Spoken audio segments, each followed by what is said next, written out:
Des millions, vous êtes charmante. Vous voyez ce que ça fait déjà 1 million, Armina? Où est l'argent? Où est l'argent? C'est mon pognon, c'est rien, chien. En fait, j'ai retiré de l'argent.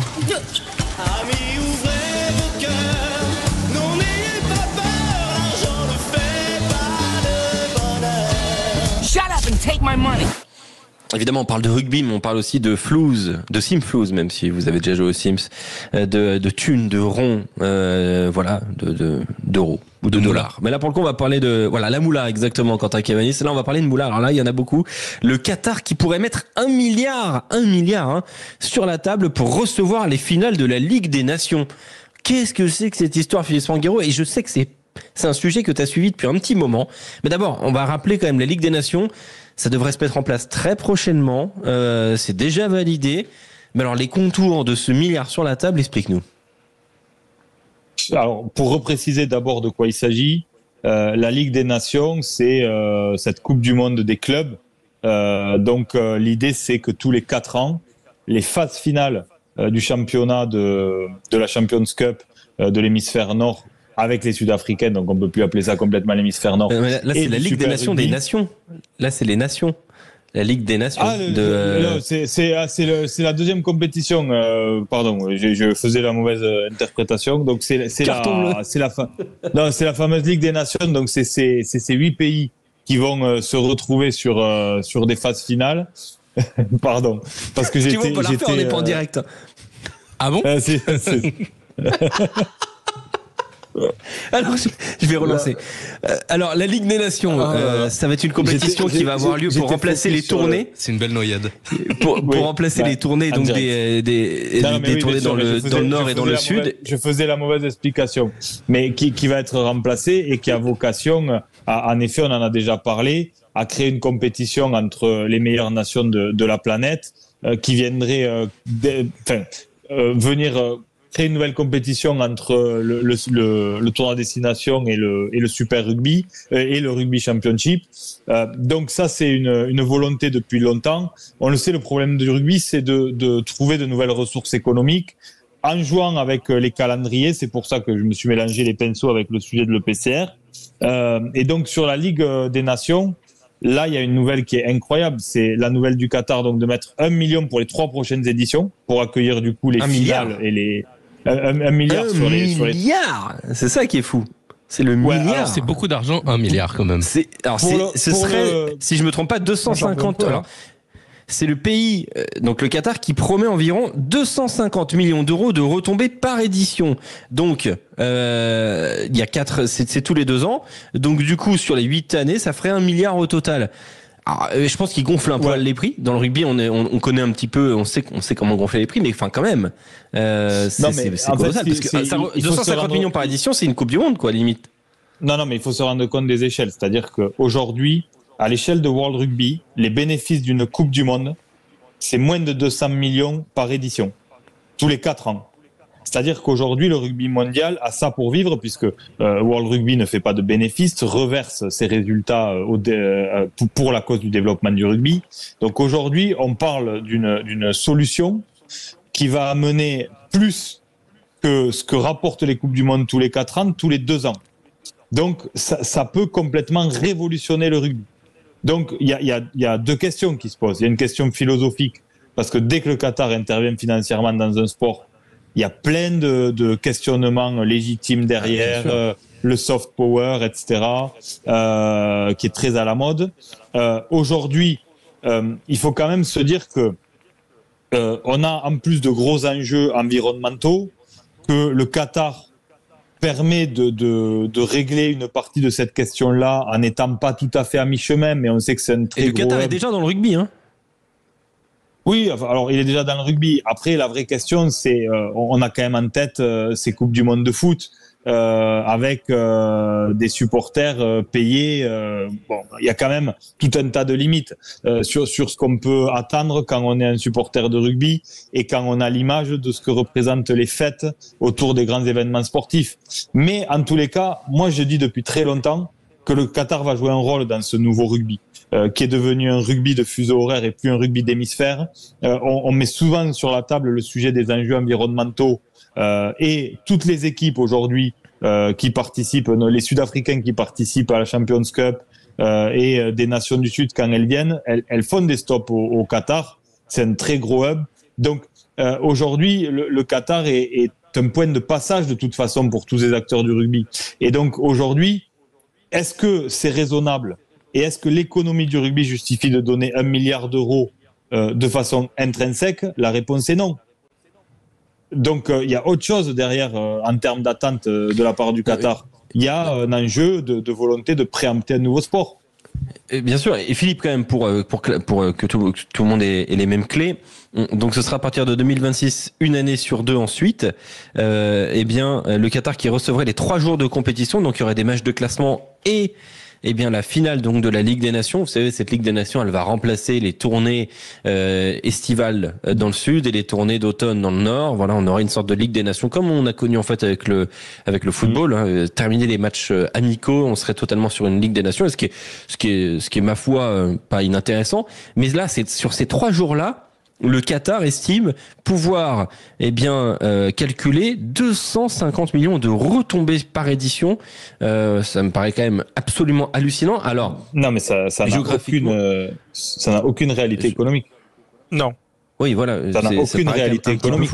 Aujourd'hui, on connaît les droits télé du rugby. On sait ce que peut générer un tel événement à l'échelle de la planète. On sait ce que peut générer l'engouement du public. Et on peut mesurer en termes de retombées économiques directes ce que ça va représenter pour le pays. On est à des années-lumière de ça. C'est la volonté de préempter ce sport avec un danger quand même, parce que cette Ligue des Nations, elle m'interpelle, parce que si c'est un très bon produit, si elle joue son rôle avec ces 10 meilleures nations du monde ou les 8, enfin les contours sont affinés, mais si c'est bien traité, ça devient un concurrent direct des Coupes du Monde. Et comment tu gardes ton attrait pour une Coupe du Monde qui a lieu à cheval tous les 2 ans avec cette compétition-là?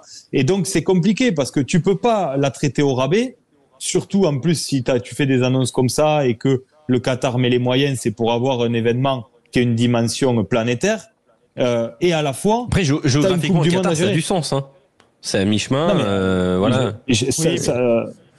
Enfin, c'est pas à mi-chemin exactement, mais c'est quand même plutôt géographiquement sensé. David, tu voulais revenir. Bon, évidemment, les chiffres sont un petit peu utopistes, je pense, mais on sera pas loin de ça. On sera très loin de ça. On sera pas loin de ça. On sera pas loin de ça. Pas loin de ça. Oui, c'est ça. Ça me paraît extraordinaire. Ils annoncent entre 200 et 250 millions tous les 2 ans, donc oui, on sera pas loin de ça. Ce qui est bien avec cette Ligue des Nations, c'est que ça va redonner du sens aux tournées d'été et à ces tests d'automne qui sont souvent, je vais pas dire des mascarades, mais pas loin. T'as aucune des grandes équipes qui aligne à chaque fois son meilleur 15. T'as un coup des nordistes qui sont à fond la caisse parce qu'ils sont en plein championnat ou à fin de championnat, des sudistes qui sont à la traîne parce qu'eux ils ont fini depuis déjà 2 mois. Et puis après c'est l'inverse. On est si tu veux en train de se dire, voilà, on va avoir une ligue avec les meilleures nations du monde qui va pouvoir faire des matchs officiels entre guillemets pour jouer quelque chose. Maintenant, il est dit aussi par les Qataris que cette manne financière serait redistribuée aux 10 nations, alors que la Ligue des Nations, ça sera géré, et c'est l'idée de World Rugby à la base. Donc, non, mais ça, c'est pas possible. Eh ben, c'est ce qu'ils ont dit. Oui, je sais, mais toi, c'est pas possible. Exemple, toi, David, on le rappelle, t'es sélectionneur de la Roumanie. World Rugby, quand il y a de l'argent, la Roumanie en reçoit. Là, dans ce cadre de la Ligue des Nations, tu as peur qu'il n'y ait pas un copec pour la Roumanie, par exemple? C'est impossible. Ah non, mais ils disent aujourd'hui ce qu'ils veulent, c'est les 6 équipes du tournoi des 6 nations, plus les 4 sudistes, parce qu'on mettra l'Argentine dedans. Un invité au ranking. De 2 invités, il parle. De 2. Il parle du Japon et il parle en ce moment des Fidjiens. Ça veut dire que ces 12 nations-là, pour certaines, sont déjà quand même font partie des nations les plus solides. Alors, je te dirais pas riches, parce que certaines ne sont pas si riches que ça. Mais on va dire que c'est eux qui ont les plus grosses bases. T'as qu'à regarder le ranking mondial, les plus grosses bases, elles sont devant. Et à l'arrivée, tu vas rendre encore plus solide et tu vas aider ce rugby-là. Mais par contre, les autres rugby, ils vont encore disparaître. Hein. Tu vois, on a non, mais toujours ce fameux débat. c'est pas l'objet, et honnêtement, c'est impossible parce qu'en plus, les grandes nations en ont pris conscience. Aujourd'hui, un rugby fort à 10 nations au monde, ça n'a pas de sens. Donc, on est obligé d'être un peu collectif Après, dans la vision. La crainte qu'il y ait un rugby encore plus à 2 vitesses peut être légitime. Oui.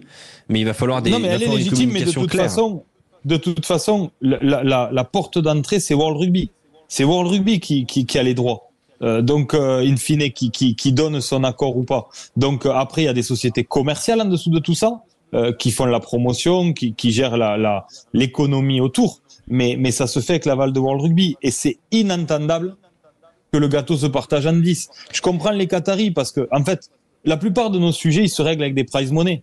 Bien sûr que si les équipes savent qu'elles ont 20 millions chacune à aller chercher, elles vont mettre leur plus grosse équipe et ça va être un super spectacle. Mais ça peut pas être ça la philosophie finale.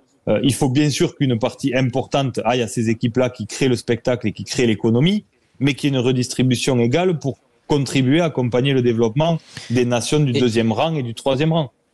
Alors, j'ouvre aussi une partie débat avec vous deux et avec vous tous en studio et au 0826 300 300. Le choix du Qatar comme lieu, évidemment le Qatar veut recevoir donc cette phase finale de la Ligue des Nations. Est-ce qu'on n'a pas la crainte de perdre un petit peu le sel de ce sport, la convivialité, l'esprit rugby, la fête qui est parfois associée à l'alcool, qu'on vous conseille toujours de consommer avec modération, bien évidemment, mais le rugby a une ambiance particulière, une façon de célébrer qui est quand même assez particulière dans un pays où la fête ne se conjugue pas exactement de la même façon qu'en Irlande, par exemple.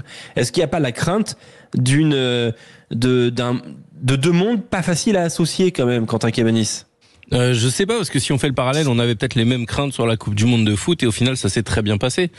Donc on peut imaginer que ça se passe pareil, puisque quand même les gens du rugby sont quand même des gens très respectueux, donc il y a pas de raison pour moi que ça se passe mal. Après, c'est plus pour les déplacements de supporters, etc. J'ai plus de doutes parce que c'est pas un pays où va y avoir déjà une fan base sur place, et c'est peut-être là que c'est peut-être un peu plus surprenant comme choix, parce que c'est pas un pays où on sait que déjà il y aura un nombre de supporters acquis. Il y a la France en finale de la Ligue des Nations. Tu y vas, mais on te dit par contre derrière tu fais pas la fête. Tu fais pas la fête. Tu vas au match, tu rentres à l'hôtel, quoi. Est-ce que pour toi ça perd de la valeur? Oui. Bah si tu peux pas célébrer, oui, mais je pense pas que ça se passera comme ça. Philippe Spanghero. David d'abord. Tiens, David, toi. Tu voulais réagir. Non, tu changeras pas une vision en fait, parce que là on va se battre contre des us et coutumes. Comment tu veux changer ça? Ça a été une problématique au football aussi. Je dis juste qu'il va falloir accepter de perdre ça, quoi. On pourra pas. Moi, ce qui me fait le plus peur moi, ce qui me fait le plus peur dans tout ça, les garçons, c'est que imaginez que les pays susnommés ont besoin de cet argent, parce que certaines fédérations en ont besoin, et qu'avec World Rugby, ils n'arrivent pas à se mettre d'accord. Qui te dit que ces nations vont pas dire, écoutez, vous savez quoi, votre Ligue des Nations, on va monter un championnat parallèle. Il vous dit qu'à un moment donné, avec l'attrait de l'argent et le besoin qu'ont toutes ces nations, à un moment donné, il va pas se passer quelque chose dans ce genre-là, parce qu'on va y arriver. Après, le lieu, mais bien sûr on peut s'y poser 8 milliards de questions. Oui, tu ne peux pas faire la fête comme tu veux. Oui, tu ne peux pas te balader dans la rue avec qui tu veux. Oui, tu ne peux pas, tu es dans des stades climatisés. Est-ce que c'est le rugby, ça? Est-ce que c'est nous? Nous, c'est pas ça, en fait. Et c'est ça qui est dommage. Mais par contre, l'argent, oui. L'argent te fait réfléchir et te fait poser des questions. Il y a à la fois une sorte de petit conflit culturel à imaginer, Philippe Spanghero, mais de l'autre côté, quand tu regardes la main gauche, tu te dis on a besoin de cet argent dans le rugby, quoi. C'est un petit peu ça. Tu sais, le conflit culturel, il a déjà été réglé lors de cette Coupe du Monde de foot. Il y a eu la fête autour, il y a eu l'alcool, il y a eu ces questions, même. C'est vraiment les mêmes supporters là? Est-ce que c'est la même ambiance? Mais quelque part, si tu veux, ça amène les mêmes questions. Un stade sans beau dégâts, moi ça m'embête. Ça m'embête, un stade sans beau dégâts, honnêtement. Je comprends, mais en même temps, il y a un paquet de grands stades européens où il n'y a pas de beaux dégâts dans le stade. Il y a des trucs autour, donc je me pose la question. En tous les cas, c'est vrai que là, ils ont tué le match financièrement s'ils vont au bout, parce que ça te révolutionne l'économie du rugby. Si bien sûr World Rugby arrive à s'entendre avec ces nations et que ses revenus vont au développement du rugby. On parlait des moyennes de la Roumanie tout à l'heure avec David hors antenne. Si la Roumanie a 1 million de budget de plus par an, ça leur change la vie. à leur échelle. Si en tout World Rugby dit 200 millions par an, il y en a 100 millions qui sont à partager entre les nations qui créent l'économie, ce qui est déjà monstrueux, et les 100 autres millions, ils vont au développement du rugby de façon homogène. Mais on révolutionne le modèle. Donc c'est très compliqué dans la balance de mettre le sujet de les supporters feront moins la fête, même si c'est l'essence même de notre sport, et je comprends ça. Évidemment, et il y aura encore beaucoup de discussions et on suivra le sujet, comme vous le savez, sur Sud Radio. On est toujours très au fait, grâce à Philippe, de tous ces sujets-là de gouvernance mondiale du sauf rugby, quand ils confondent de compétition pour parler d'économie. Quoi. On supprimera ça au montage. Ah, on est en direct, pardon.